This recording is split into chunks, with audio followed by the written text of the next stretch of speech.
Kathlal medical અને doctor association દ્વારા મામલતદારને આવેદનપત્ર અપાયું.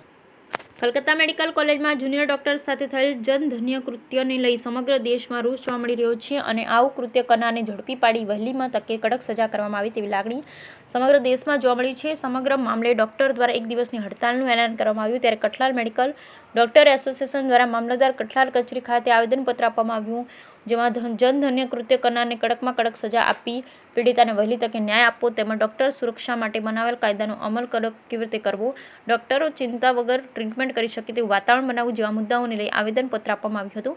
તેમજ કઠલાલ મેડિકલ અને ડોક્ટર એસોસિએશન દ્વારા એક દિવસની હડતાલ રાખી પીડિતાને ઝડપી ન્યાય અને કૃત્ય કરનારાઓને કડકમાં કડક સજા મળે તે બાબતે રજૂઆત કરવામાં આવી હતી. બ્યુરો રિપોર્ટ મકસૂદ કારીગર, ખેડા, કઠલાલ.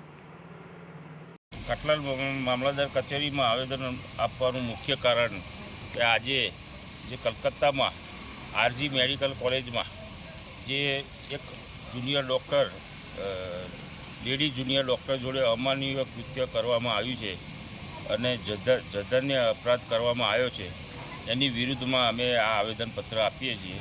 અને અમારા મેડિકલ એસોસિએશનમાં ડૉક્ટર્સ માટે હમણાંથી ઘણા બધા હુમલાઓ થઈ રહ્યા છે અને એમાં સંરક્ષણ માટે અમે સરકારને આવેદનપત્ર આપવા માંગીએ છીએ. આવેદનપત્ર આપવાથી આગળ કોઈ યોગ્ય નિકાલ કરવામાં નહીં આવે તો આગળ જતાં શું કરશો?